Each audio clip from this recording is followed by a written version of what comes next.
Noong linggo, ika-10 ng Nobyembre, eksaktong 10:47 ng umaga, ako, si Elena Reyes, 68 taong gulang, ay nakatayo sa balkonahe ng aking tahanan sa 847 Maple Street at natuklasan kong hindi na gumagana ang aking susi. Nilingon ko ang maliit na puting sticker malapit sa handle. Secure Lock Installations. Biyernes, Nobyembre 8, 3:15 ng hapon. Hindi ako umiyak, hindi ako nagwala sa pinto, hindi rin ako tumawag sa pulis. Bumalik ako sa aking 2015 Honda Civic, umupo sa driver's seat, at nagsimulang ilista sa aking isipan ang lahat ng gagawin ko. Ngunit una, hayaan ninyong ikwento ko sa inyo kung paano ako napunta rito. Ang aking asawa, si Ricardo, ay pumanaw noong Abril 3, 2023, alas 11:42 ng umaga. Nakaupo si Ricardo sa paborito niyang upuan, ang lumang brown leather recliner na may punit sa braso mula sa mga taon ng paggamit. Yung uri ng upuan na parang lumang kaibigan na alam ang hugis ng katawan mo. Hawak niya ang seksyon ng sports ng Star Tribune, binabasa ng mabagal ang mga istorya tungkol sa Minnesota Twins o Vikings. Binili namin ang bahay na ito noong 1978 sa halagang $42,000, mga $310,000 piso noon base sa exchange rate na humigit kumulang 737 pesos sa $1. Pero sa pakiramdam namin noon, parang milyon-milyon na iyon. Si Ricardo ay 32 pa lang, puno ng pangarap at pagod mula sa trabaho sa pabrika. Ako, 28, bagong graduate ng nursing school at nagtatrabaho sa ospital sa downtown Minneapolis. Ang aming anak na si Miguel ay 30 taong gulang noon, lagi nang tumatakbo-takbo sa sala habang nakadiaper pa. Nagiiwan ng mga bakas ng mga laruan at tawa na parang musika sa buong bahay. Ang bahay mismo noon ay hindi perpekto, avocado green ang mga appliances sa kusina, sikat na kulay noon. May mga mantsa ng kalawang sa bathtub na hindi na natanggal kahit gaano kalinis at ang carpet sa sala ay medyo mapurol na. Pero ang bakuran sa likod ay nakaharap sa kanluran, kaya tuwing hapon nakikita namin ang paglubog ng araw mula sa bintana ng kusina habang naghahanda ako ng hapunan. Madalas sabihin ng lola ko sa Mississippi, ang bahay na nakaharap sa paglubog ng araw ay bahay na marunong magpahinga. At nagpahinga nga kami rito. Maraming gabi ng kwentuhan, mga barbecue sa tag-araw, mga Pasko na puno ng ingay ng mga bata at amoy ng adobo at lumpia na dinala ko mula sa mga recipe ng pamilya. Ang mga lolo at lola ko ay mga sharecroppers sa Mississippi, nagtatrabaho sa mga bukid ng bulak na hindi kailanman naging kanila talaga. Ang aking mga magulang ay bahagi ng Great Migration. Noong 1952, umalis sila sa timog upang makatakas sa Jim Crow laws, sa diskriminasyon na parang hangin na laging humihip sa mukha mo sa kawalan ng pagkakataon na parang pintong laging nakasara.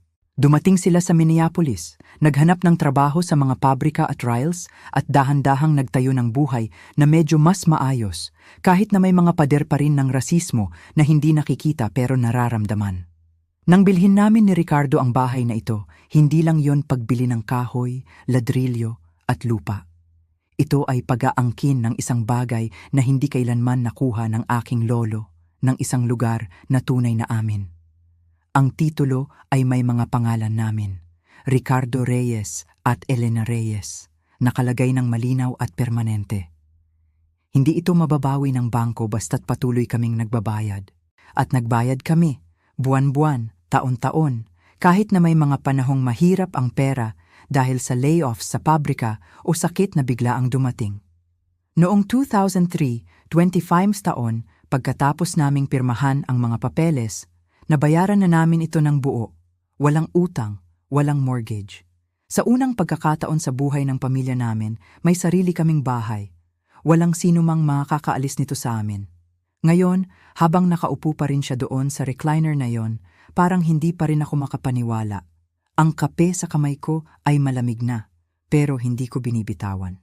Ang sala ay tahimik, maliban sa mahinang tiktak ng lumang orasan sa dingding na binili namin sa garage sale noong unang taon dito. Si Miguel, na ngayon ay may sarili ng pamilya at nakatira sa St. Paul, ay tatawagan ko mamaya. Pero sa ngayon, gusto ko lang na manatili sa sandaling ito, sa bahay na ito na pinaghirapan namin, na naging saksi sa aming tawa, luha, pagtatalo at pag-ibig.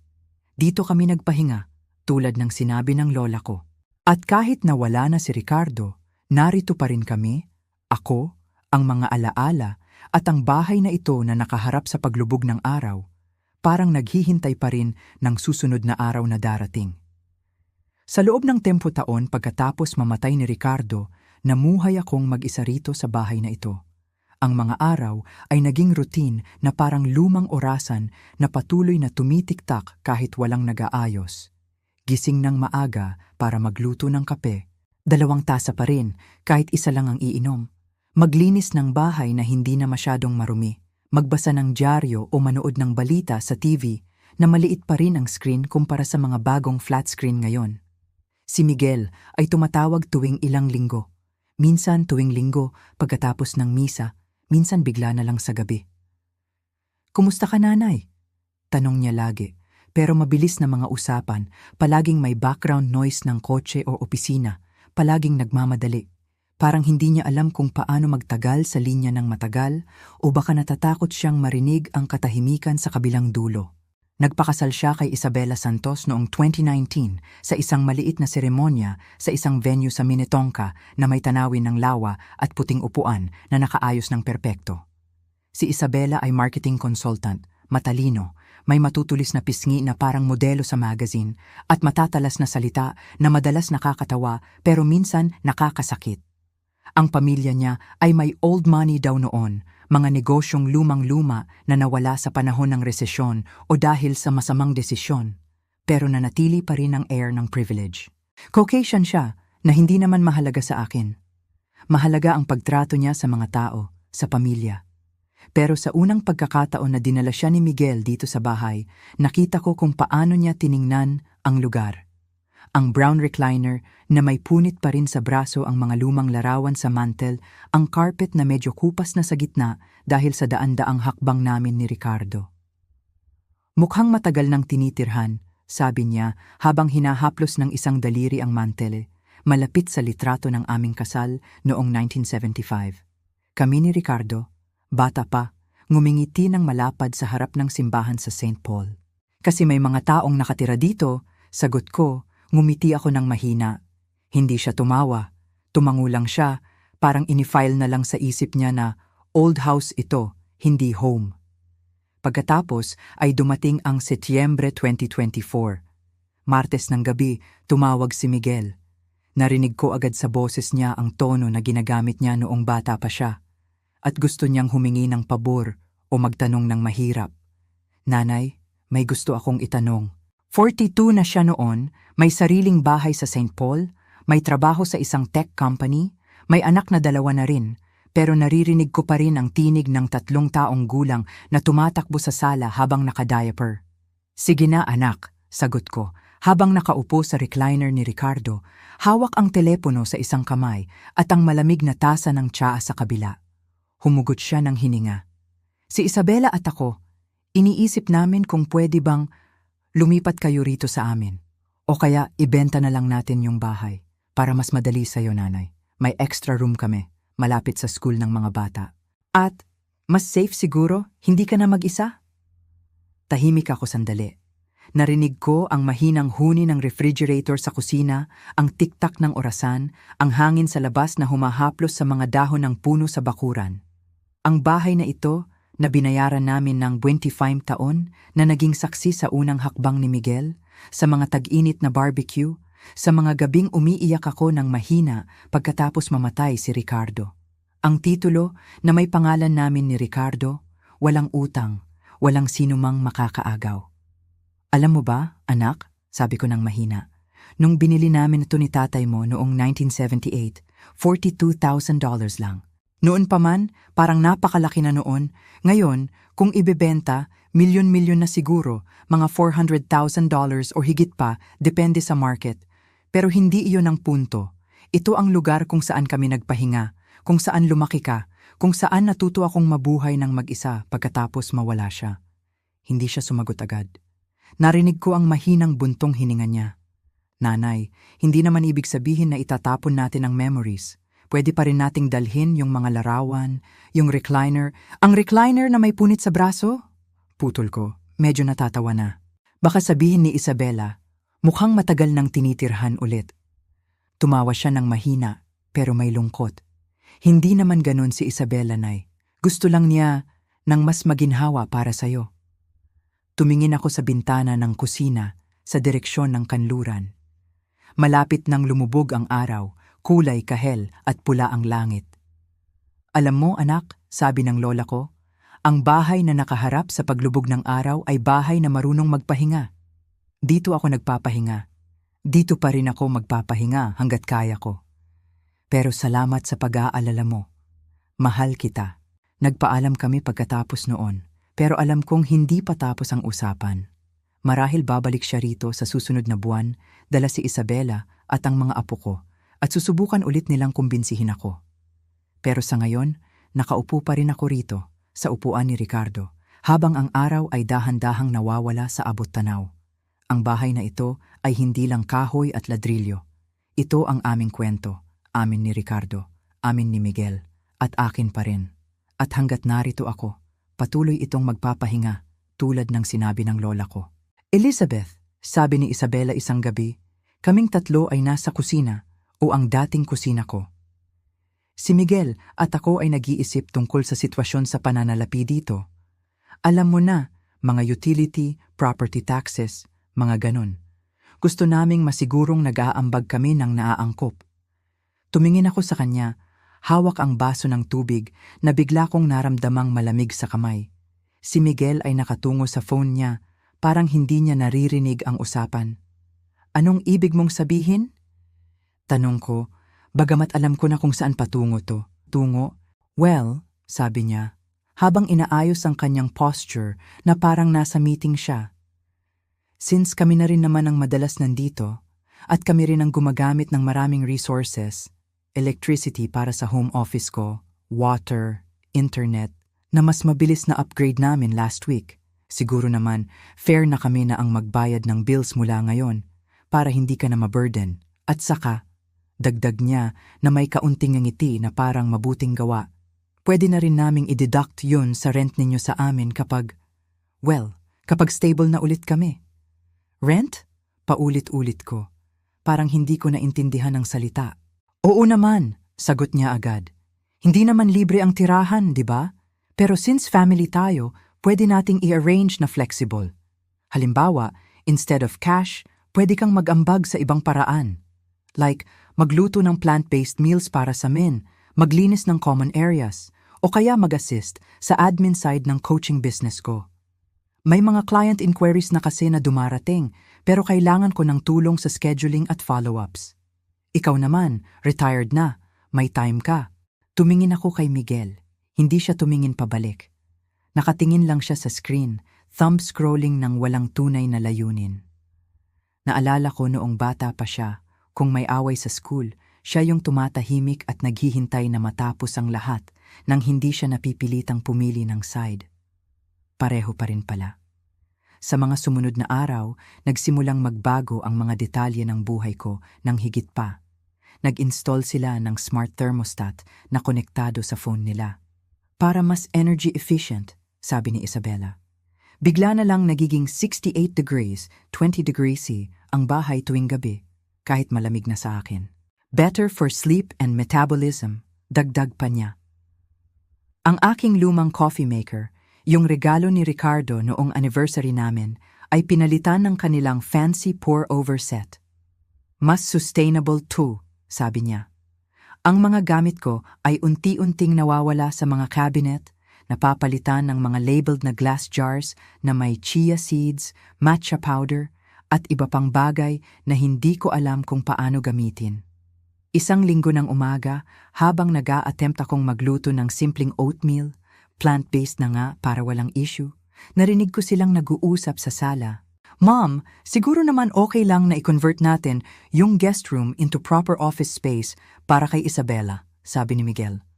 Mas malaki yung window doon, mas maganda ang natural light para sa Zoom calls. Hindi ko na napigilan. Lumapit ako sa pintuan. Miguel, sabi ko ng mahina pero malinaw, ito pa rin ang bahay ko. Tumingin siya sa akin, parang nagulat. Si Isabela naman ay ngumiti ng payapa. Of course po, Elizabeth, walang gustong agawin sa'yo. Pero since nandito na rin kami ng matagal at tuloy-tuloy pa rin ang financial recovery namin, dapat naman siguro i-maximize natin ang space para sa lahat. Para sa ikabubuti ng pamilya. Pamilya. Salita na dati nagbibigay sa akin ng init, pero ngayon ay parang malamig na hangin. Noong Nobyembre, dumating ang sulat mula sa utility company. Sa pangalan ko pa rin ang account, pero ang notice ay tungkol sa overdue balance. Binayaran ko pa rin mula sa aking savings dahil ayokong magkaroon ng problema sa kuryente. Pero nang tanungin ko sila tungkol dito, sabi ni Isabela, "Ay, sorry po. Nagkaroon kami ng unexpected expense sa marketing materials ko. Next month na lang siguro kami makakaambag ng full." At sa kanya idinagdag na parang casual na usapan lang. By the way, Elizabeth, napansin ko na marami kang gamit dito na matagal nang hindi ginagamit. Yung china set mo sa display cabinet, baka pwede na nating i-donate o i-sell online para magkaroon ng extra cash para sa household expenses. At saka, mas maganda ang open space, minimalist vibes. Hindi ako sumagot agad. Tumayo lang ako ron, tinitingnan ang bahay na dati ipuno ng alaala ni Ricardo at ni Miguel bilang bata, mga larawan sa dingding, mga libro na magkakasama naming binasa, ang lumang piano na hindi na nagagamit pero pinanatili ko pa rin. Ngayon, parang museum na ng buhay na hindi na akin. Isang gabi, habang natutulog na sila, bumaba ako sa sala. Kinuha ko ang lumang album ng kasal namin mula sa hall closet. Binuksan ko ito, hinawakan ng mga larawan. Doon ko naramdaman ang biglaang bigat. Hindi galit kundi lungkot na matagal ko nang iniwasan. Kinabukasan, tinawag ko si Miguel sa kusina. Si Isabela ay nasa office room na, nagme-meeting. "Miguel," sabi ko, "mahal kita, pero kailangan nating mag-usap ng seryoso. Tungkol sa bahay na to, tungkol sa amin." Tumingin siya sa akin at sa unang pagkakataon sa loob ng maraming buwan, nakita ko ang dating anak ko, yung nahihiya, yung natatakot magkamali. "Ma'am, alam kong masyado na. Pero si Isabela, kailangan niya ng stability ngayon. At ako rin."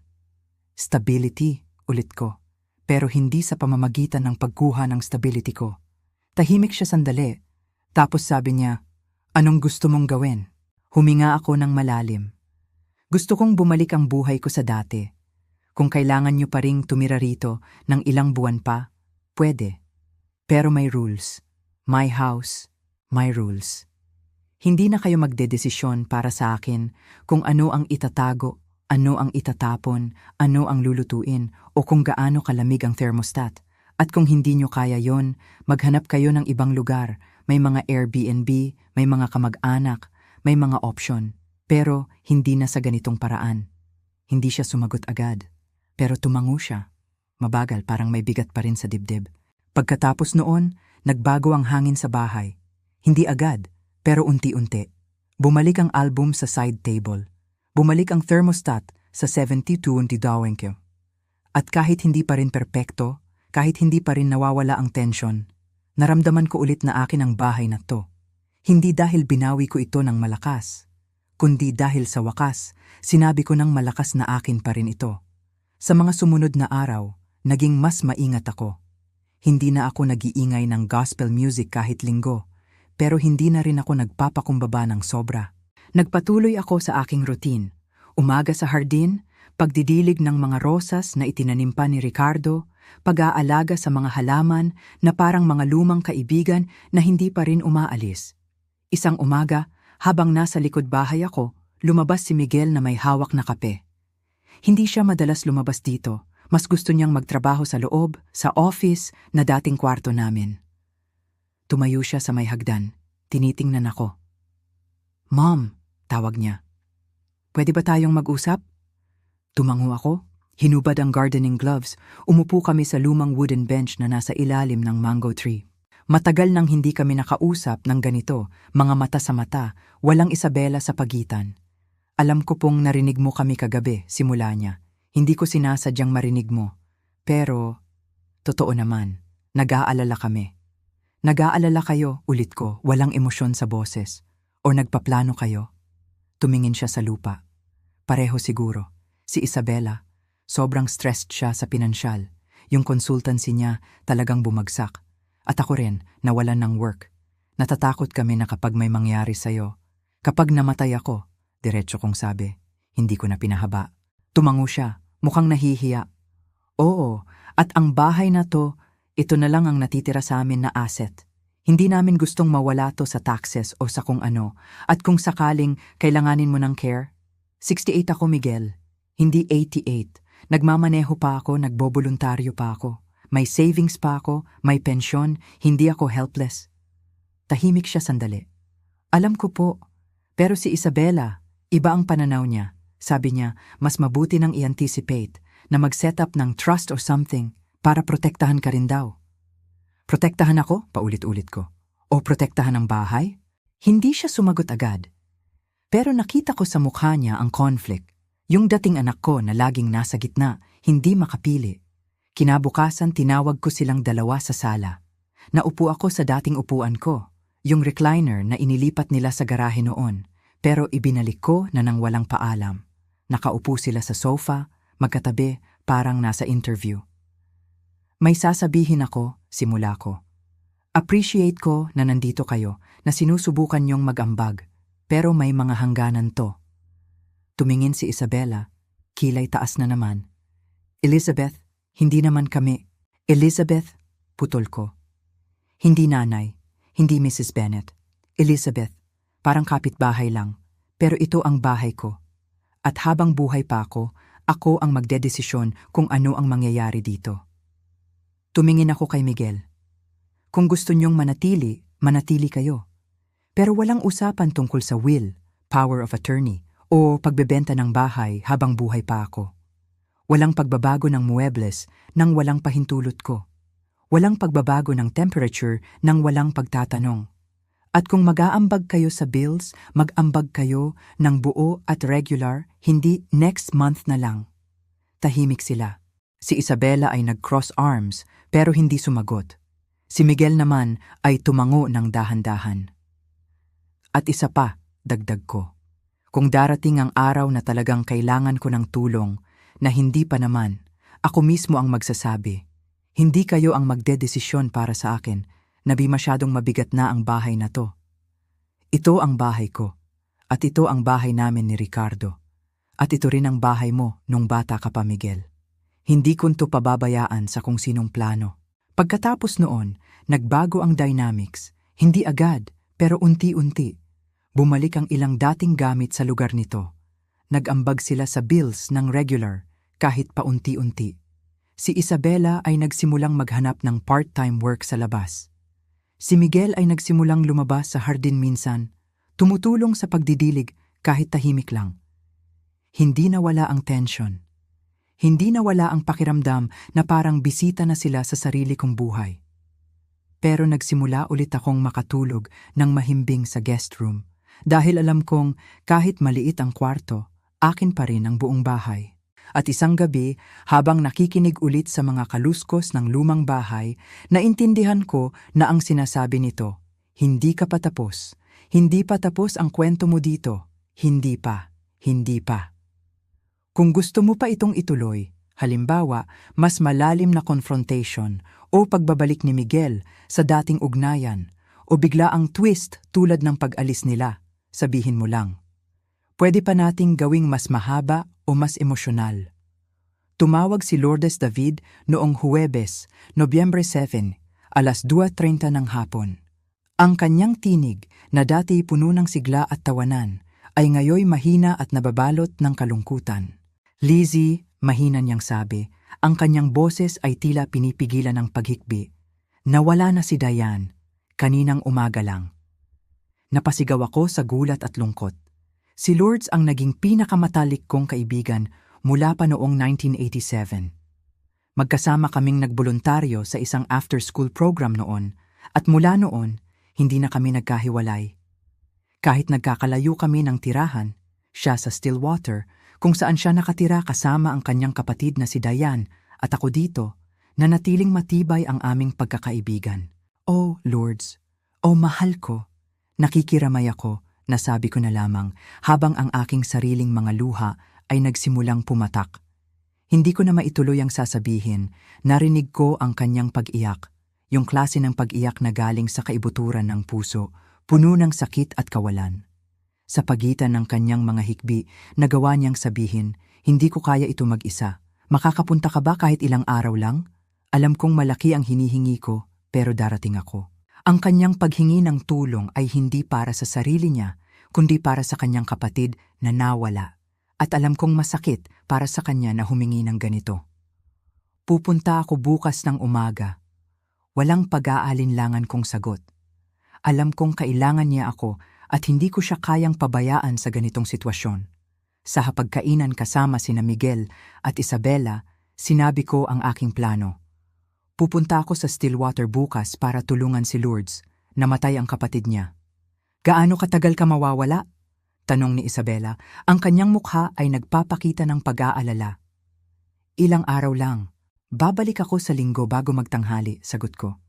May bahid ng pagbabago sa mukha ni Isabela, isang pagtanggap na mas importante ang aking paglalakbay. Maglaan ka ng oras, Elizabeth. Kailangan ka ni Lourdes. Kami na ang bahala dito, sabi niya na may pag-unawa. Kaya kong asikasuhin ang mga bagay-bagay, nanay, dagdag ni Miguel. Ang kanyang tinig ay puno ng suporta. Pumunta ka na at alagaan ang iyong kaibigan. Nandito lang kami kung kailangan mo ng anuman. Ang kanilang pag-unawa at suporta ay nagbigay sa akin ng lakas at determinasyon na harapin ang nalalapit na paglalakbay at ang damdaming kailangan kong paghandaan. Nagluto ako ng overnight bag ko noong gabing iyon. Mga kailangan lang, 2 damit, mga gamit sa kalinisan, gamot ko. Nag-iwan ako ng note sa kitchen counter, nakasulat sa notepad na hawak ko na mula pa noong 1995. Pumunta sa bahay ni Lourdes sa Stillwater. Babalik ng linggo, 11:00 a.m. May chicken casserole sa Rifino, Elena. Biyernes ng umaga, umalis ako ng 8:15 a.m. Habang papalabas ako ng driveway, tumingin ako pabalik sa bahay. Nakatayo si Isabela sa bintana ng kusina, pinapanood akong umalis. Itinaas niya ang isang kamay na kumakaway. Dapat noon ko pa nalaman, dapat naramdaman ko na sa aking mga buto kung paano naramdaman ni Ricardo na aalis na siya bago pa man siya umalis. Ngunit nag-aalala ko para kay Lourdes. At minsan, ang pagdadalamhati ay nagbubulag sa iyo sa panganib. Nagmaneho ako ng 2 oras papuntang Stillwater. Ang isip ko ay nasa nakaraan, kay kapatid ni Lourdes, kay Ricardo, sa lahat ng mga taong minahal at nawala namin. Bago ako makarating sa maliit na bahay ni Lourdes sa Cherry Street, napaiyak na ako ng husto. Kailangan ako ni Lourdes. Kailangan niya ng isang taong tatawag sa funeral home, mag-aayos ng mga gamit ni Diane, simpleng uupo lang sa kanya sa katahimikan. Sa loob ng 3 araw, ginawa ko iyon. Gumawa ako ng tsaa para sa kanya. Sinagot ko ang telepono kapag tumatawag ang mga kamag-anak. Hinawakan ko ang kamay niya kapag hindi siya mapigilang manginig. Linggo ng umaga, mukhang mas maayos si Lourdes. May kaunting kulay na bumalik sa kanyang mukha. Umuwi ka na, Lizzie. May sarili kang buhay. Sigurado ka bang okay ka lang? Sigurado ako. Salamat sa pagpunta dito. Hindi ko kaya. Salamat. Niyakap ko siya ng mahigpit at umalis ng 9:30 a.m. Plano kong makauwi bago magtanghali, tulad ng sinabi ko. Pumasok ako sa aming driveway ng 10:43 a.m. Ang itim na Lexus, yung tinulungan kong bilhin ni na Miguel at Isabela 2 taon na ang nakakaraan ng magkaproblema sila, ay nakaparada kung saan ko iniwan ang espasyo para dito. Mukhang pareho pa rin ang bahay. Ang mga hydrangeas na itinanim ko noong 1985 ay naroon pa rin, bagaman may nagputol nito ng mali, masyadong maagang pinutol para sa panahon. Naglakad ako papunta sa balkonahe, dala ang aking overnight bag. Ipinasok ko ang aking susi sa lock, iniikot ko, walang nangyari. Pumasok ang susi, ngunit hindi ito umikot.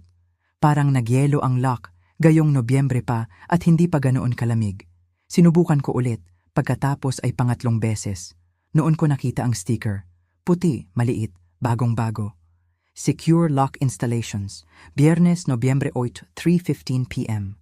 Biyernes, ang araw pagkaalis ko, wala pang buwan na oras mula nang umalis ako. Tumayo ako doon na nakatingin sa sticker at naramdaman ko ang isang bagay na hindi ko naramdaman sa mahabang panahon. Hindi galit, hindi kahit kalungkutan, kundi isang malamig, malinaw na pagkaunawa. Bumukas ang pinto, naghintay ako, binuksan ulit, walang sumagot, kumatok ako. Malakas, matatag na katok na alam kong maririnig nila. Wala pa rin. Nakaparada ang kotse nila, nakabukas ang mga ilaw sa loob. Nakakakita ako ng galaw sa likod ng kurtina. Nasa bahay sila. Hindi lang sila sumasagot. Lumapit ako sa likurang pinto, sarado. Lahat ng bintana sarado. Kahit ang bintana sa basement na hindi kailanman nagsara ng maayos, ay sarado. Bumalik ako sa aking kotse at umupo sa driver's seat. Nanginginig ang mga kamay ko, hindi dahil sa lamig, kundi dahil sa dahan-dahang pagkaunawa sa nangyari sa akin. Tinawagan ko si Miguel. Tumunog ng 4 na beses, tapos nag-voicemail. Miguel, nanay mo ito. Kakabalik ko lang mula kay Lourdes. Pinalitan na ang mga lock. Hindi ako makapasok sa bahay ko. Tumawag ka pabalik. Naghintay ako ng 10 minuto. Tinawagan ulit. Voicemail. Tinawagan ko si Isabela. Direktang voicemail na parang ni-block niya ang numero ko. 20 minuto ang lumipas tapos turnta. Umupo ako sa kotse ko, pinapanood ang sarili kong bahay, naghihintay na may kumilala na ako ay umiiral. Alas 11:15 ng umaga, binuksan ko ang email ko sa telepono. Baka nagpadala si Miguel ng paliwanag. Baka may emergency, may dahilan, may 3 bagong email. Ang una ay mula sa First National Bank of Minnesota.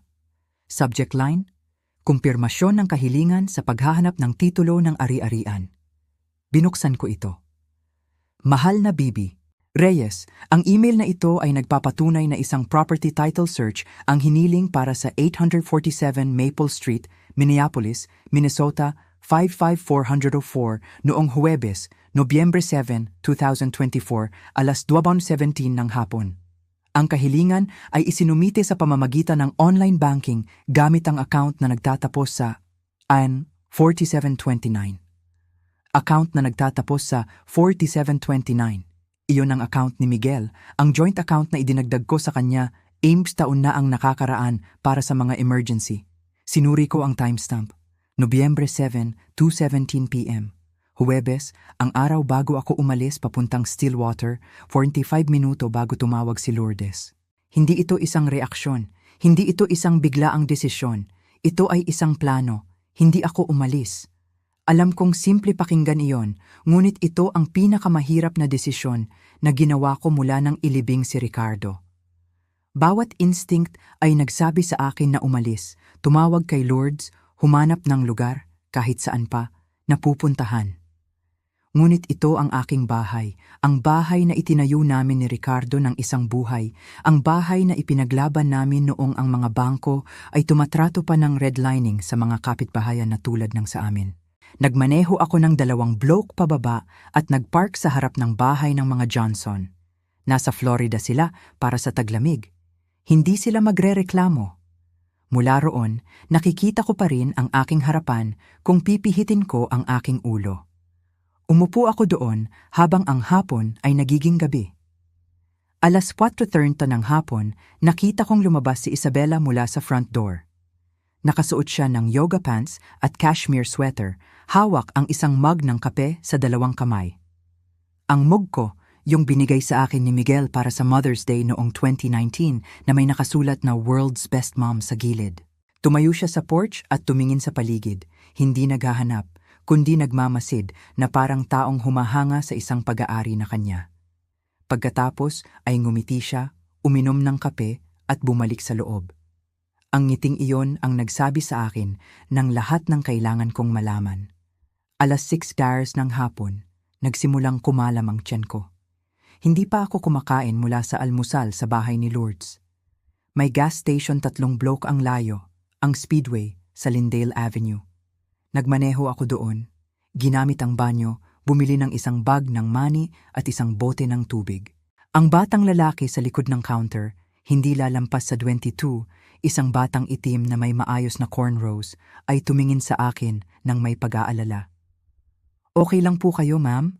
Okay lang ako, anak, mahaba lang ang araw. Kailangan niyo bang tawagan ko ang isang tao? Ang kabaitan sa kanyang tinig ay halos sumira sa akin.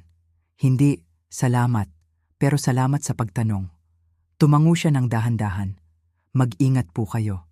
Bumalik ako sa kotse ko at kinain ang mani isa-isa. Nililigo ito ng tubig na may lasa ng plastik. Umuga ang telepono ko, isang text mula kay Miguel. Nanay, nakita ko yung tawag mo? Okay lang ba lahat? Tinitigan ko ang text na iyon sa loob ng 1 minuto. Okay lang ba lahat? Na parang hindi niya alam. Na parang ang nanay niya ay naka-lockout sa sarili niyang bahay. Kumakain ng gas station peanuts sa kotse na 2 block ang layo. Nag-type ako pabalik. Nasa bahay ako. Pinalitan na ang mga lock. Hindi ako makapasok. 3 tuldok ang lumitaw. Nawala. Lumitaw ulit. Pagkatapos, naku po, si Isabela siguro ang gumawa niyan para sa seguridad. Nagkaroon tayo ng scare ng break-in noong Biyernes. Magbibigay ako sa iyo ng susi bukas.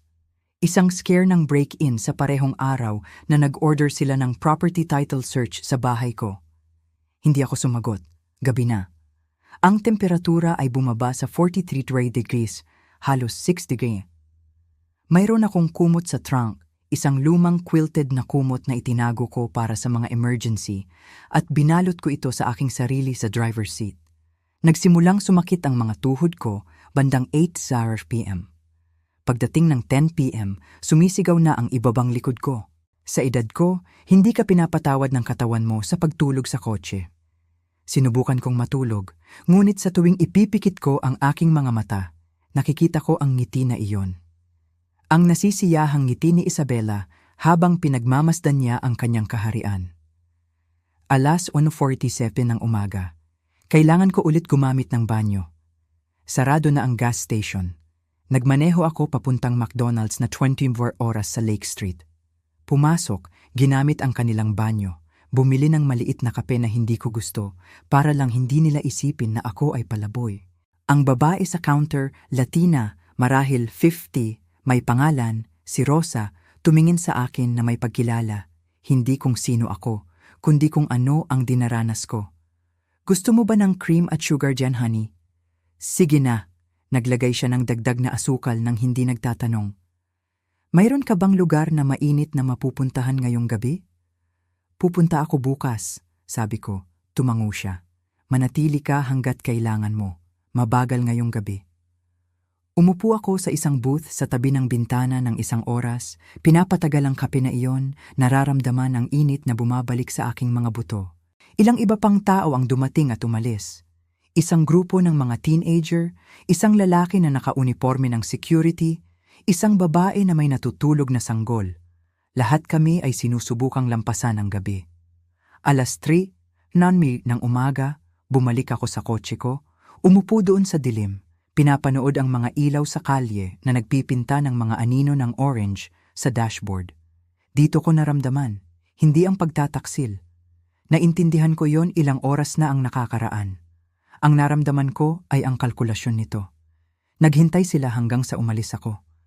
Pinlano nila ito para sa araw na wala ako. Nag-research sila ng mga legal implications at ginawa nila lahat ito habang niluluto ko ang kanilang mga pagkain, hinuhugasan ang kanilang mga damit, pinapaliit ko ang sarili ko sa sarili kong bahay. Naalala ko si Ricardo kung ano ang sasabihin niya kung makikita niya ito. Sa totoo lang, alam ko eksakto kung ano ang sasabihin niya. Sinabi niya iyon sa akin 20 taon na ang nakakaraan ng si Miguel ay dumaan sa kanyang unang diborsyo at gustong bumalik sa bahay. Lizzie, sabi ni Ricardo sa akin, mahal mo ang batang iyon ng buong puso mo. Ngunit ang pag-ibig na walang hangganan ay pahintulot lang para magamit ka. Narinig mo ba ako? Tumango ako, ngunit hindi ko talaga naintindihan. Hindi noon. Ngayon naiintindihan ko. Alas 5:47 ng umaga, nagsimulang magkulay abo ang langit. Pinanood ko ang aking bahay na nagigising. Nagbukas ang mga ilaw sa kusina. Sa kusina ko, nakikita ko si Isabela na gumagalaw sa loob, marahil gumagawa ng kanyang morning smoothie sa Vitamix na binili ko para sa Pasko dahil sinabi niyang talagang kailangan niya ito para sa kanyang kalusugan. Alas 6:15 ng umaga, tinawagan ko si Ate Maria Santos. Si Ate Maria Santos ay kaibigan ni Ricardo mula pa noong 1984. Nagkakilala sila sa isang community meeting tungkol sa kaligtasan ng kapitbahayan. Si Ate Maria ay nagmamay-ari ng Santos's Hardware and Locksmith sa East Franklin Avenue. Pagkamatay ni Ricardo, dumating si Ate Maria sa libing sa kanyang pinakamagandang damit at sinabi sa akin, "May kailangan ka ba, Lizzie? Kahit ano pa man." Tumunog ang telepono ng 3 beses bago niya ito sagutin. Santos's. "Frank, si Elizabeth Bennett ito." Isang pause. "Lizzie, ano ang problema? 6 a.m. na. Kailangan kong palitan ang mga lock ngayon din, kung kaya." Isa pang pause. Mas mahaba ngayon. Si Frank ay isang matalinong tao. Alam niyang may kwento dito at alam niyang mas mabuting huwag itanong sa telepono. "Ano ang address?" 847 Maple Street.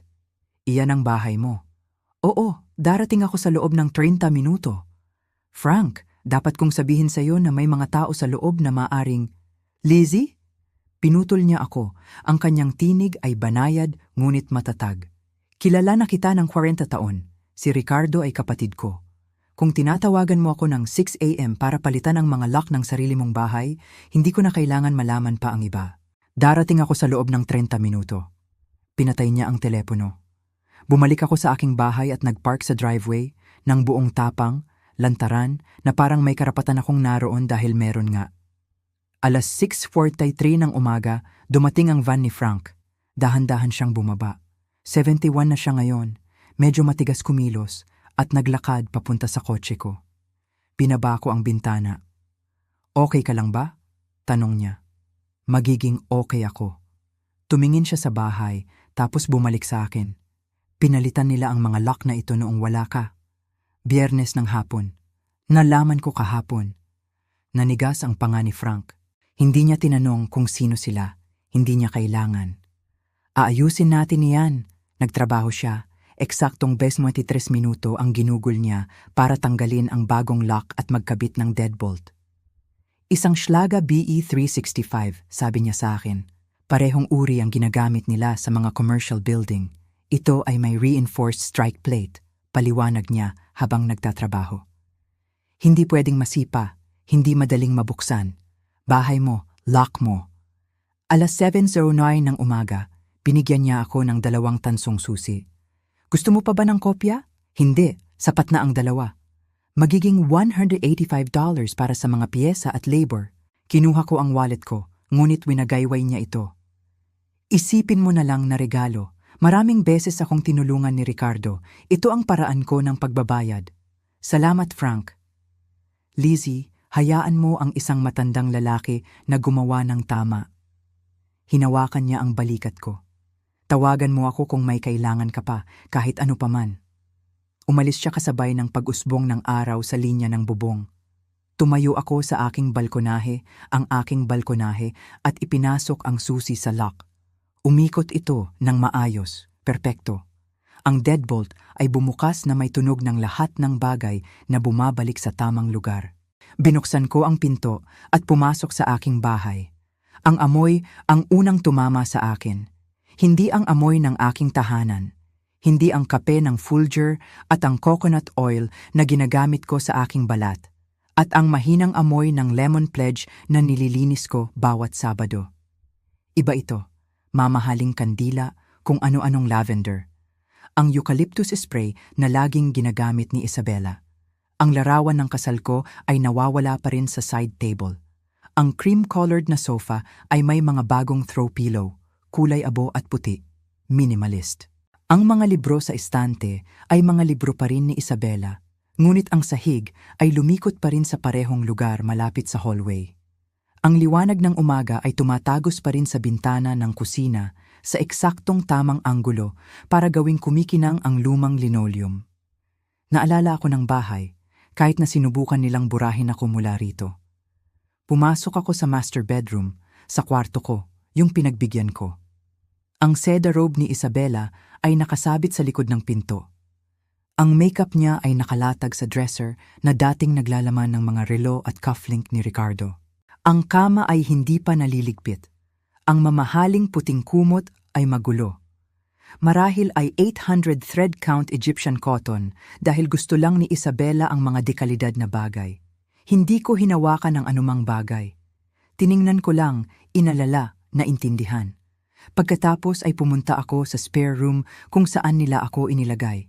May isang kahon na nakalagay sa sahig na may nakasulat sa sulat ni Isabela. Elena, donate. Sa loob ay ang mga gamit ko. Ang aking mga photo album, ang Biblia ng aking ina, ang quilt na ginawa ng aking lola noong 1967. Lahat nakapak na parang basura. Dinala ko ang kahon na iyon pabalik sa aking kwarto. Sa totoong kwarto ko, inilagay ko ito sa kama. Pagkatapos ay nagsimula akong mag-ipon ng mga gamit ni na Isabela at Miguel. Hindi ko ito itinapon, hindi ba? Bawat damit ay tiniklop ko. Bawat maleta ay sinarado, bawat makeup item, bawat charging cable, bawat mamahaling bote ng supplement ay kinuha ko. Nagtrabaho ako, maingat, na parang nag-i-impake ako para sa isang taong pupunta sa isang mahabang biyahe. Inabot ako ng 1 oras at 40 minuto. Alas 8:52 ng umaga, dinala ko ang unang maleta palabas sa front lawn, tapos ang pangalawa, tapos ang mga garment bag, tapos ang mga kahon. Maayos ko silang inayos sa gilid ng balkonahe ayon sa uri. Mga damit dito, electronics doon, mga gamit sa banyo sa sarili nilang tumpok. Si Mrs. Chen mula sa kabilang kanto ay kumukuha ng kanyang pahayagan. Huminto siya at tumingin. Kumaway ako. Kumaway siya pabalik ng may pag-aalinlangan. Alas 9:15 ng umaga, lahat ay nasa labas na. Bumalik ako sa loob, gumawa ng 1 tasa ng tsaa, tunay na tsaa, yung Lipton na gusto ko, hindi yung fancy loose leaf organic tea ni Isabela, ano paman, at umupo sa dining table. Nakaupo ako doon, ang usok ay bumubuga mula sa aking tasa nang marinig ko ito. Ang tunog ng isang susi na hindi gumagana pagkatapos ay katok, mabilis, nalilito. Elena! Ang tinig ni Isabela ay matalas na puno ng pagkalito. Elena, ano ang problema sa look? Uminom ako ng aking tsaa. Mas malakas na katok ngayon. Elena, alam kong nasa loob ka. Buksan mo ang pinto.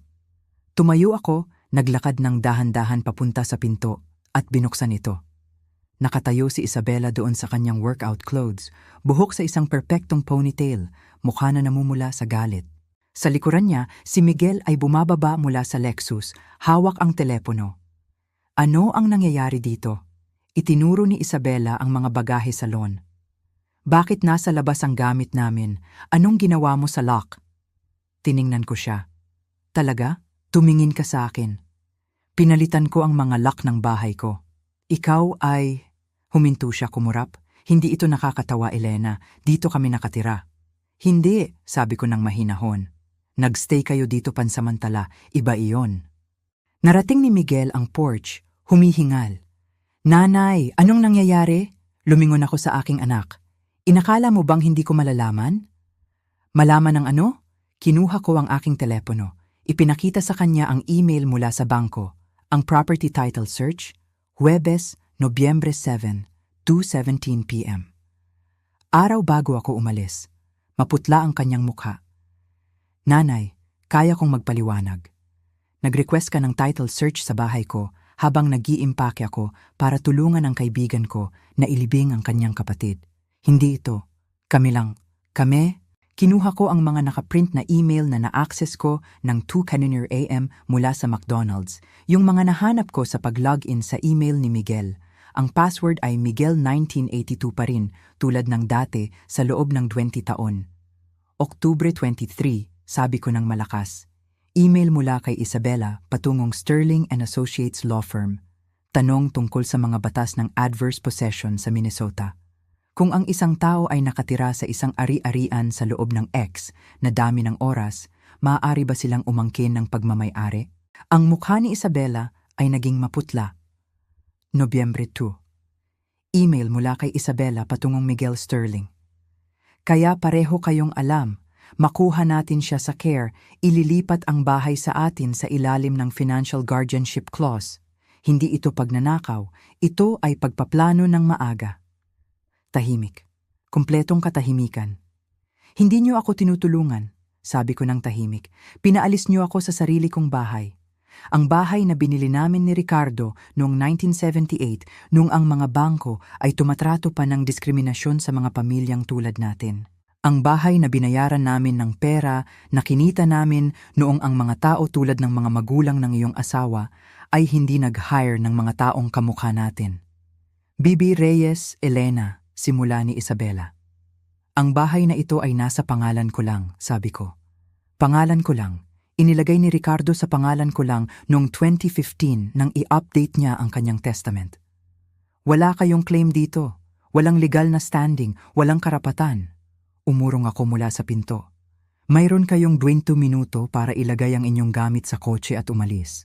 Pagkatapos noon, kayo ay trespassing at tatawag ako sa pulis. Hindi mo ito magagawa. Ang tinig ni Isabela ay tumaas, desperado. Wala kaming mapupuntahan. Dapat inisip niyo yan bago niyo sinubukan na ideklarang hindi ako competent. Natagpuan ni Miguel ang kanyang tinig sa wakas. Nanay, pakiusap, nagkamali ako. Si Isabela ang naghikayat sa akin. Huwag mo ngang isisi sa kanya, sabi ko, at ang aking tinig ay kalmado. 42 taong gulang ka na. Bawat desisyon na ginawa mo, ginawa mo. Maaari kang tumanggi, maaari mo siyang pigilan. Maaari kang tumawag sa akin at magtanong, Nanay, ito ba ang gusto mo? Ngunit hindi mo ginawa. Hinayaan mo siyang magbukas ng aking sulat. Hinayaan mo siyang mag-impake ng Biblia ng aking ina. Hinayaan mo siyang tumawag sa mga pasilidad ng senior living sa likod ko. Nagsimulang tumulo ang mga luha sa kanyang mukha. Paumanhin po. Ako rin, sabi ko. Mayroon kang 19 minuto. Nag-impake sila ng kotse ng tahimik. Si Isabela ay umiiyak ng mga luha ng galit, isinasara ang trunk, naghahagis ng mga bagay. Si Miguel ay kumilos na parang tao sa isang panaginip, mabagal at nabigla. Sa isang punto, huminto siya at tumingin sa akin. Saan kami pupunta? Hindi ko alam, Miguel. Saan ako dapat pumunta noong pinalitan niyo ang mga lock na ito? Wala siyang sagot doon. Alas 9:47 ng umaga, ang Lexus ay lumabas sa driveway. Hindi tumingin si Isabela pabalik. Si Miguel ay tumingin pabalik isang beses. Ang kanyang mukha ay maskara ng isang bagay na hindi ko masyadong mabasa.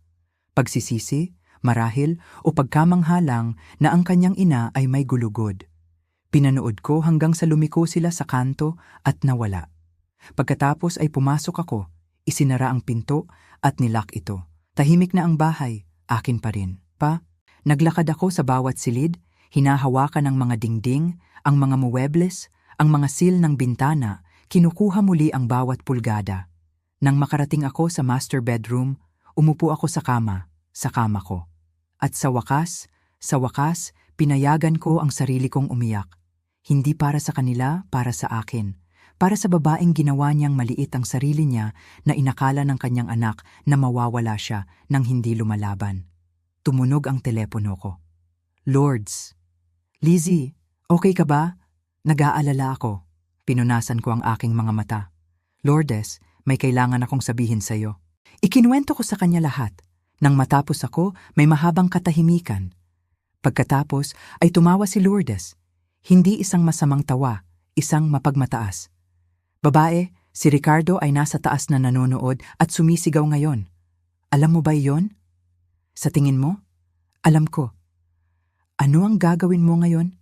Tumingin ako sa paligid ng aking kwarto, aking bahay, aking buhay. Mabubuhay ako, Lourdes.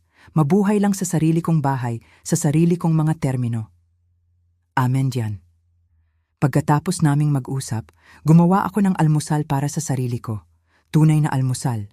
Itlog at bacon at grits na niluto sa paraang gusto ko.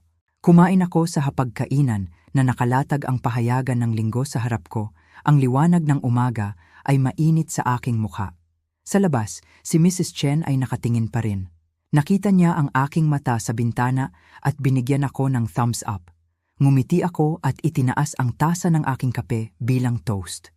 Para sa kalayaan, para sa mga hangganan, para sa mga lock na ako lang ang may susi. Lunes ng umaga, Nobyembre 11, alas 9:00 ng matalas, umupo ako sa opisina ni Attorney Maria Santos, attorney at law. Nahanap ko ang numero niya sa Yellow Pages. Oo, ginagamit ko pa rin ang Yellow Pages sa ilalim ng Elder Law Specialists. Ang kanyang opisina ay nasa Nicollet Avenue, ikatlong palapag ng isang lumang gusali na may mga bintana na nakatanaw sa downtown Minneapolis. Ang waiting room ay may mga larawan sa dingding. Si Attider Maria kasama ang alkalde, si Attider Maria sa mga community event, si Attider Maria na tumatanggap ng parangal mula sa Minnesota State Bar Association. Lumabas siya para salubungin ako, isang babaeng Pilipina, nasa kalagitnaan ng fimta natural na buhok at braids na nakatali sa isang makulay na scarf, nakasuot ng matalas na navy suit, at ang uri ng ngiti na nagsasabing narinig na niya ang lahat ng kwentong kailangang marinig. Bibi Reyes, ako si Maria Santos, halika na. Ang kanyang opisina ay puno ng mga lawbook at family photos. Nagturo siya ng isang komportabling upuan sa tapat ng kanyang mesa. Kaya, sinabi mo sa telepono na ito ay urgent. Sabihin mo sa akin lahat. Sinabi ko sa kanya ang lahat. Ang mga lock, ang mga email, ang property title search, ang mga inquiry sa senior living facility. Ipinakita ko sa kanya ang mga nakaprint na email na nahanap ko. Nakikinig siya ng hindi pumipigil, kumukuha ng mga tala sa isang dilaw na legal pad. Nang matapos ako, siya ay umupo at umiling. BBS Reyes, hindi ikaw ang unang tao na umupo sa silyang iyan na may eksaktong kwentong ito. Ang elder financial abuse ay isang epidemya at halos palaging mga miyembro ng pamilya ang gumagawa nito. Kumatok siya ng kanyang panulat sa desk. Ang magandang balita ay nahuli mo ito ng maaga. Kumilos ka at may ebidensya ka. Mas nauuna ka na sa karamihan. Kailangan kong protektahan ang sarili ko, sabi ko, sa legal na paraan para hindi na ito mangyari muli. Smart, ito ang gagawin natin.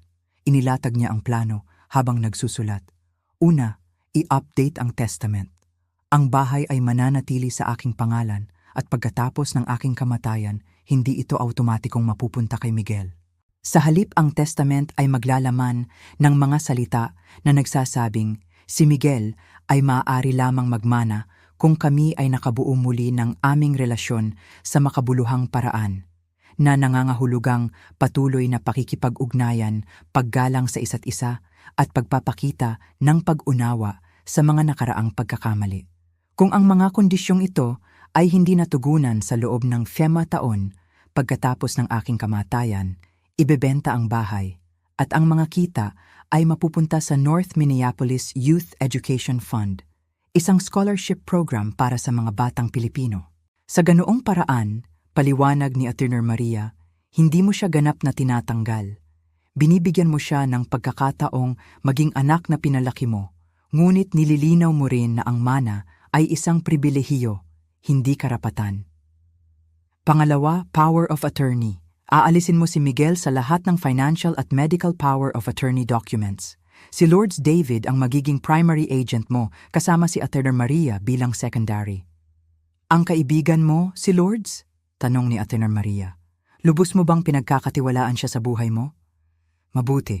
Siya dapat ang magkaroon ng kapangyarihang ito, hindi ang taong nagpakita na nang hindi mapagkakatiwalaan. Pangatlo, Healthcare Directive. Isang malinaw, legal na nakabuklod na dokumento na nagsasaad ng iyong mga kagustuhan para sa end-of-life care. Sino ang makakagawa ng mga medikal na desisyon kung hindi mo kaya? At ito ang ideya ni Attorney Maria. Isang particular na clause na nagsasaad na ako ay may malusog na pag-iisip simula sa petsang ito, Nobyembre 11, 2024. Beripikado ng medical examination. Magpapadoktor ka ngayong linggo para sa isang cognitive assessment, sabi ni Attorney Maria. Sa ganoong paraan, kung may magtangkang sabihin na hindi ka competent noong ginawa mo ang mga pagbabagong ito, mayroon tayong medical proof na ginawa mo. Ang buong konsultasyon ay tumagal ng 2 oras. Nang matapos kami, inakay ako ni Attorney Maria sa pinto. Bibi, Reyes, pwede ko bang sabihin sa iyo ang isang bagay off the record? Pakiusap? Naranasan ng lola ko ang isang bagay na katulad nito. Ang kanyang anak, ang aking tiyuhin, ay sinubukang ideklara siyang incompetent para makuha ang kanyang bahay. 70 taong gulang siya, matalas tulad ng atake, ngunit sinabi niya sa lahat na may demensya siya. Ang mga mata ni Attorney Maria ay naging matigas. Naglaban siya sa korte at nanalo, ngunit nawasak ang isang bagay sa kanya. Hindi na siya naging pareho. Ikinalulungkot ko. Huwag kang malungkot, maging matatag, at ikaw ay matatag. Ginawa mo ang tamang bagay. Hinawakan niya ang aking kamay. Handa na ang mga dokumento sa Biyernes, at Bibiter Reyes, ipagmamalaki ka ng iyong asawa. Umiyak ako doon mismo sa kanyang opisina. Hindi mga luha ng kalungkutan, mga luha ng ginhawa. Gagawin niya, nasabi ko. Gagawin niya talaga. Sa loob ng 3 linggo, wala akong narinig mula kay Miguel. Walang tawag, walang text, walang biglaang pagbisita. Mabuti, kailangan ko ang katahimikan. Kailangang maalala ko kung ano ang pakiramdam ng paggising sa sarili kong bahay nang hindi naglalakad sa eggshells. Magluto ng gusto ko kapag gusto ko. Buksan ang aking gospel music ng 7 AM sa linggo ng umaga, nang hindi nag-aalala na nakakaistorbo sa meditation ng isang tao. Ang unang linggo pagkatapos nilang umalis, Nobyembre 17, nagluto ako ng pot roast, tunay na pot roast, na may patatas at carrots at sibuyas sa paraang gusto ni Ricardo. Ang amoy ay pumuno sa buong bahay, mayaman at mainit at akin. Tinawagan ko si Lourdes. May gagawin ka ba para sa hapunan? Ako lang at isang lean cuisine. Pumunta ka rito, nagluto ako ng sobra. Dumating siya ng 5:30 PM na may bote ng alak at isang pecan pie. Umupo kami sa aking dining table, ang aking mesa sa aking kusina at kumain hanggang sa hindi na namin makakain pa. Pinag-usapan namin ang lahat maliban kay Miguel at Isabela. Pinag-usapan namin ang mga apo ni Lourdes sa Chicago, ang bagong pastor sa simbahan, ang anak ni Mrs. Chen na bagong panganak ng kambal. Alam mo ba ang napagtanto ko? Sabi ko, habang nagbubuhos ng isa pang baso ng alak para sa aming dalawa. Nang narito sila, hindi na ako nag-iimbita ng mga tao, hindi na ako pumupunta sa mga church social, hindi na ako nagboboluntaryo sa literacy center. Bakit? Dahil nahihiya ako. Ayokong makita ng mga tao kung gaano ako kaliit sa sarili kong bahay. Inabot ni Lourdes ang mesa at hinawakan ang aking kamay. Hindi ka na maliit. Hindi, sumang-ayon ako. Hindi na. Linggo pagkatapos noon, bumalik ako sa simbahan. New Rising Star Baptist, kung saan ako miyembro na sa loob ng 35 taon. Pumasok ako habang nagaganap ang call and response section ng sermon at nakita ako ni Sister Patricia at napasigaw. Elizabeth Bennett, Iha, nasaan ka na? Pagkatapos ng serbisyo, napaligiran ako. Mga taong yumayakap sa akin, nagtatanong kung saan ako naglaho, sinasabi sa akin na namimiss nila ako. Sumali ulit ako sa choir, sa alto section, kung saan ako kumanta mula pa noong 1989. May rehearsal kami tuwing Huwebes ng 6:30 PM at pakiramdam ko ay parang umuuwi. Nagsimula akong magtrabaho sa aking hardin muli. Ang mga halaman ng kamatis ay patay na dahil sa unang hamog, ngunit maaari kong ihanda ang mga kama para sa pagtatanim ng tagsibol. Dumating si Mrs. Chen isang hapon habang ako ay nagwawalis. Nakakatuwa nga yung palabas noong linggo, sabi niya, nakangiti. Sana hindi kita naistorbo. Naistorbo ako? Anak, nanonood ako. Ang anak ko ay sinubukan ang parehong bagay sa akin 2 taon na ang nakakaraan. Gusto akong ilagay sa isang tahanan at ibenta ang aking bahay. Umiling siya. Sinabi ko sa kanya ang eksaktong sinabi mo sa dalawang iyon. Hindi sa mundong ito. Nagkape kami. Ipinakilala niya ako sa kanyang asawa, si Robert, na nagretiro mula sa post office at may nakamamatay na poker face. Naglalaro ka ba ng baraha? Tanong niya. Matagal na. Mahusay, may grupo tayong nagkikita tuwing Biyernes. Magugustuhan mo. Nagsimula akong pumunta sa card night. Nagsimulang sumagot ng oo sa mga imbitasyon. Nagsimulang mamuhay muli.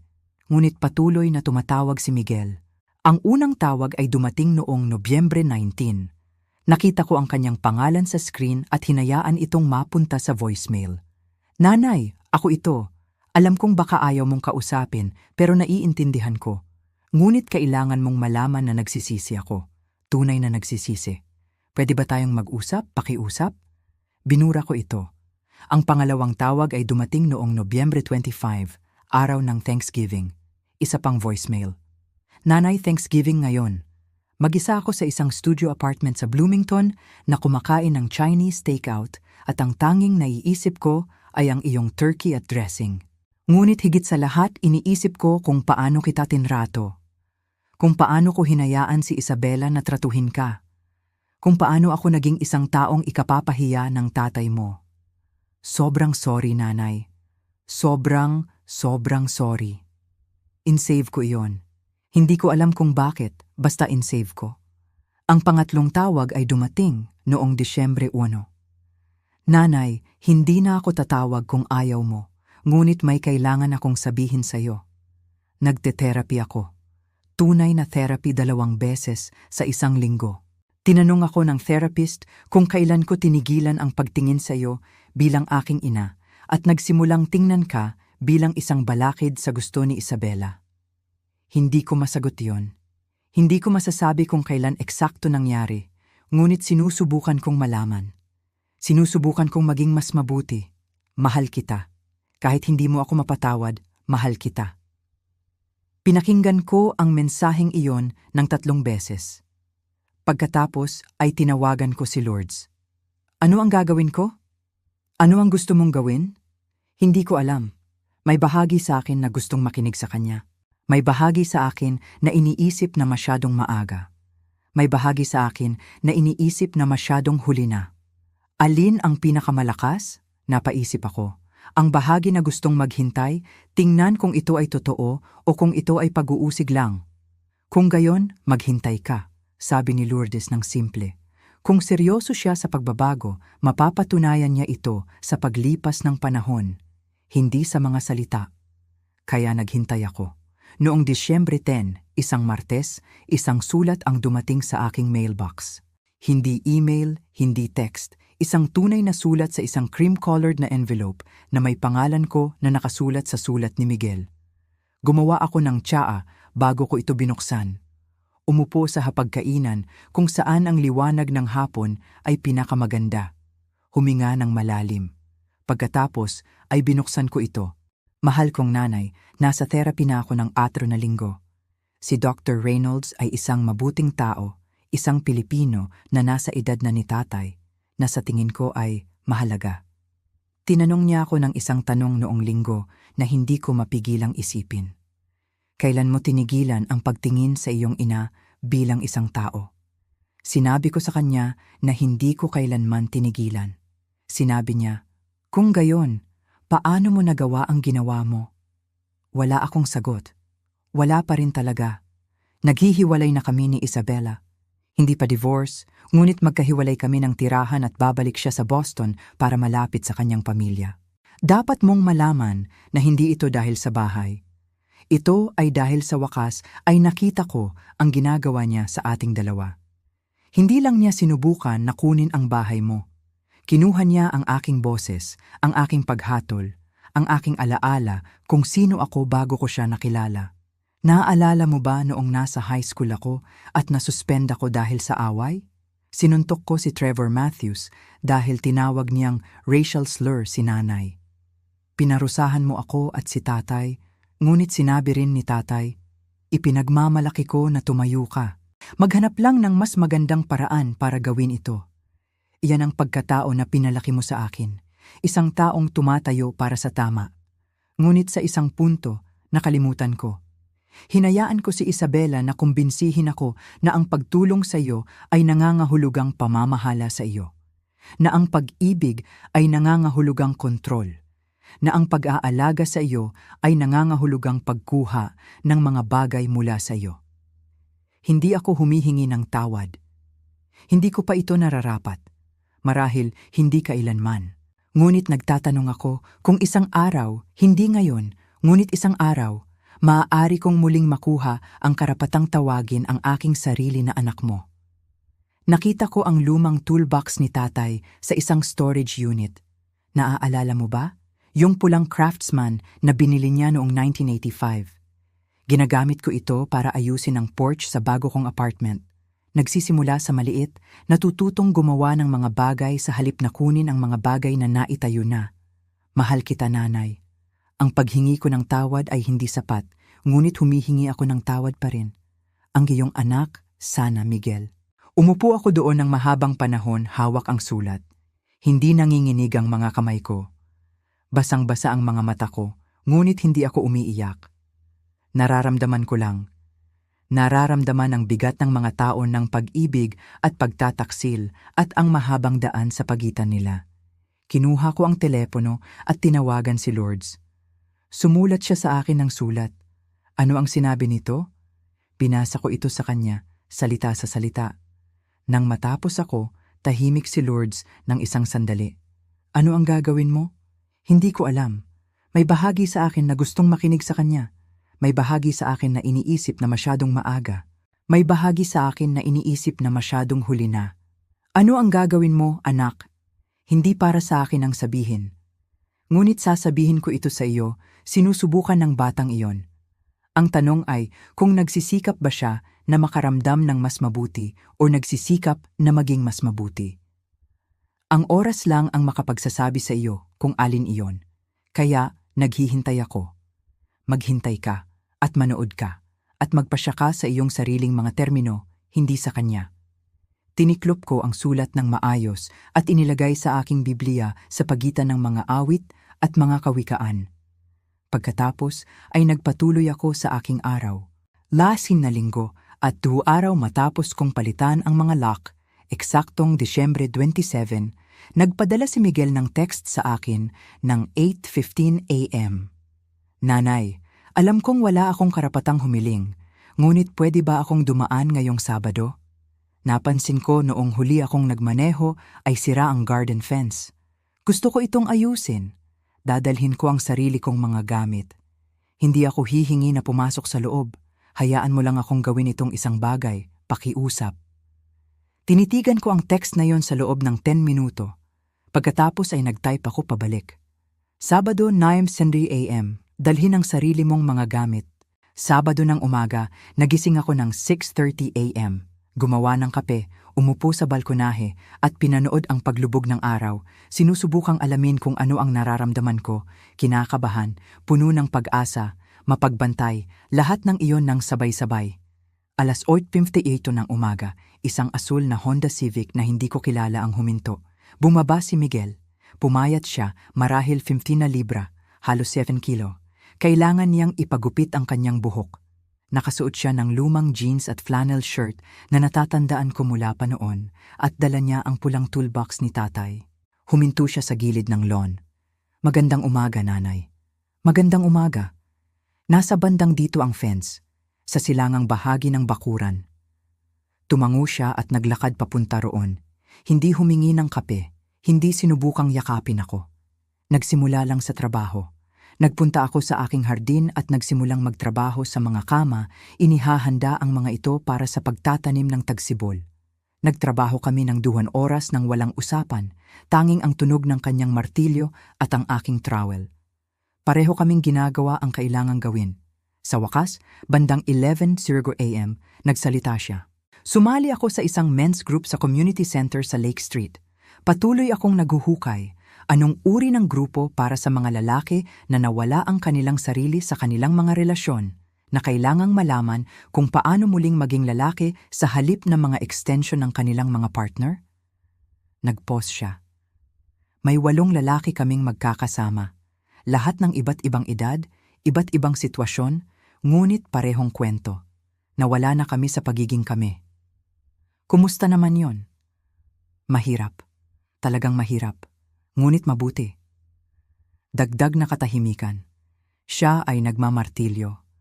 Ako ay nagtatanim. Gusto ni Isabella na itanong ko sa iyo ang isang bagay bago siya umalis. Sabi niya sa wakas. Tumingala ako. Ano yon? Gusto niyang itanong kung isinasaalang-alang mo ang pagbaba ng... Huminto siya. Hindi. Sa totoo lang, ipinilit niya akong itanong. Ngunit sinabi ko sa kanya na hindi. Sinabi niyang pinipili mo ako kaysa sa kanya. Sinabi kong oo, ginawa ko. Dapat ay pinili kita mula pa noong simula. Bumalik ako sa pagtatanim ko. Lilipat siya sa Boston. Umalis noong nakaraang linggo. Ang kanyang mga magulang ang nagbabayad sa mga movers. Tumawa siya, ngunit hindi ito masayang tunog. Lumilitaw na kapag talagang kailangan mo sila, tutulungan ka nila. Nawala lang ang lahat para malaman ko kung sino ang tunay kong pamilya. 12:00 gazette, natapos na niya ang fence. Lumapit siya kung saan ako nagtatrabaho. Tapos na. Dapat tumagal pa ng 5 taon sa susunod. Salamat, nanay. Siya. Huminto siya. Maaari ba akong magtanong ng isang bagay? Sige. Isang ama, mamamatay ba siya sa akin para sa ginawa ko? Umupo ako sa aking mga sakong at tumingin sa aking anak. Tiningnan siya ng tunay. Nakita ang batang lalaki na dating tumutulong sa kanyang ama na gumawa ng mga birdhouse sa parehong hardin na ito. Ang teenager na nanatili ng magdamag na nag-aaral para sa kanyang CPA exam sa hapagkainan na ito. Ang lalaki na humawak sa aking kamay sa libing ng kanyang ama at nangakong palagi niya akong aalagaan. Mahal ka ng iyong ama, sabi ko ng dahan-dahan. Ngunit sinabi rin niya sa akin noon, ang pag-ibig na walang hangganan ay pahintulot lang na magamit ka. Nakalagpas ka sa mga hangganan, Miguel. Masasamang hangganan. Ang tanong ay hindi kung mapapatawad ka ng iyong ama. Ito ay kung mapapatawad mo ang iyong sarili at magiging isang taong hindi na ito gagawin muli. Tumango siya, basa ang mga mata. Sinusubukan ko. Alam ko. Kinuha niya ang kanyang toolbox, nagsimulang maglakad papunta sa kotse niya. Pagkatapos ay humarap siya. Si Lourdes ay gumagawa ng gumbo sa susunod na linggo. Narinig ko. 1 p.m. Maaari kang pumunta kung gusto mo. Nagbago ang buong mukha niya. Ako? Gusto ko. Huwag kang mahuli. Hindi ako mahuhuli. Pangako. Nagmaneho siya palayo. Pinanood ko hanggang sa nawala ang kanyang kotse sa kanto. Pagkatapos ay pumasok ako at tinawagan si Lourdes. Inimbita ko siya sa Sunday dinner. Ginawa mo? Oo. Okay lang ba yon? Anak, ito ang iyong paggaling, ang iyong timeline, ang iyong mga termino. Nag-pause siya. Gagawa ako ng extra gumbo. Marso 17, 2025, ang unang linggo ng tagsibol. Ang aking hapagkainan ay puno. Si Lourdes ay nakaupo sa aking kanan, suot ang purple dress na iniipon niya para sa mga espesyal na okasyon. Si Miguel ay nakaupo sa aking kaliwa, mas tahimik kaysa dati, ngunit naroroon. Talagang naroon. Si Mrs. Chen at ang kanyang asawa, si Robert, ay nasa tapat ko, tumatawa tungkol sa isang bagay na ginawa ng kanilang apo. Si Sister Patricia mula sa simbahan ay naroon kasama ang kanyang anak na si Kesha. Ang batang si Marcus mula sa Literacy Center, ang batang tinuturuan ko, ay dumating kasama ang kanyang lola. Ang mesa ay puno ng pagkain, ang aking fried chicken at collard greens, ang gumbo ni Lourdes, ang dumplings ni Mrs. Chen, ang mac and cheese ni Sister Patricia. Lahat ay nagdala ng isang bagay at ang amoy nito ay parang isang symphony. Umupo ako sa dulo ng mesa, ang upuan na akin, sa bahay na akin, napapaligiran ng mga taong nakakakita sa akin bilang isang tao, hindi isang problema na dapat pamahalaan. Nakipagtagpo si Miguel sa aking mata at ngumiti. Isang tunay na ngiti, mahiyain, ngunit totoo. Dumadating si Miguel sa Sunday dinners sa loob ng 8 linggo na ngayon. Minsan pinag-uusapan namin ang mahihirap na bagay. Minsan hindi kami masyadong nag-uusap, ngunit dumadating siya. Bawat linggo siya ay dumadating. Pagkatapos ng hapunan, tinulungan niya akong maghugas ng mga pinggan. Nagtayo kami sa tabi ng bawat isa sa lababo, siya ay naghuhugas, ako ay nagpupunas tulad ng dati noong siya ay bata pa. Salamat sa pagpayag mong makapunta rito, sabi niya ng tahimik. Salamat sa pagkamit ng iyong lugar dito. Nanay, ako, huminto siya. Alam kong hindi ko mababawi ang ginawa ko, ngunit nagpapasalamat ako na binibigyan mo ako ng pagkakataong subukang gumawa ng mas mabuti. Iyon lang ang magagawa nating lahat, anak. Subukang gumawa ng mas mabuti. Pagkaalis ng lahat, tumayo ako sa bintana ng kusina, pinapanood ang paglubog ng araw sa likod ng mga bahay sa tapat ng kalsada. Ang parehong paglubog ng araw na pinanood ko sa loob ng 47 taon. Tahimik na ulit ang bahay, ngunit ito ay isang magandang katahimikan, isang mapayapang katahimikan. Umuuga ang aking telepono. Isang text mula kay Lourdes. Magandang gabi. Ang iyong mesa, ang iyong bahay, ang iyong buhay, ang iyong mga termino, ipinagmamalaki ka, kapatid. Nag-text ako pabalik ng isang puso emoji, isa sa iilang emojis na natutunan kong gamitin. Pagkatapos ay gumawa ako ng isang tasa ng tsaa at umupo sa upuang depreno ni Ricardo. Bumalik mula sa garahe, bumalik kung saan ito nararapat. Kinuha ko ang bagong susi na ginawa ni Frank para sa akin. Hawak ito sa aking palad. Solid brass, malamig at mabigat. Minsan tinatanong ako ng mga tao kung pinagsisisihan ko ba ang pagiging mahigpit kay Miguel. Kung gusto ko sana akong naging mas mapagpatawad, mas mabilis na hinayaan siyang makabalik. Hindi ko pinagsisisihan dahil ang pag-ibig na walang hangganan ay hindi pag-ibig. Ito ay pagbubura. At marami na akong nabura. Ang bahay na ito ay hindi lang akin ngayon. Akin na ulit ito. At may pagkakaiba. Hindi ko pa rin alam kung ganap na gagaling si Miguel at ako. Marahil gagaling, marahil hindi. Ngunit alam ko ito. Hindi ko na kailanman ipagpapalit ang aking kapayapaan para sa kaginhawahan ng iba. Hindi ko na kailanman papaliitin ang sarili ko para mapalaki ang iba. At hindi ko kailanman hihingi ng tawad sa pag-ukupa ng espasyo sa sarili kong tahanan. Ang lock na pinalitan nila. Ang pinakamagandang bagay na nangyari sa akin dahil tinuruan ako nito ng pinakamahalagang aral. Kapag may nag-lockout sa iyo sa iyong buhay, minsan ang sagot ay hindi ang magmakaawa para sa isang susi. Minsan kailangan mo lang gumawa ng mas matibay na pinto. At magpasya ka sa iyong sariling mga termino, sa iyong sariling oras kung sino ang makakapasok dito. Tumayo ako, naglakad papunta sa front door at nilock ito para sa gabi.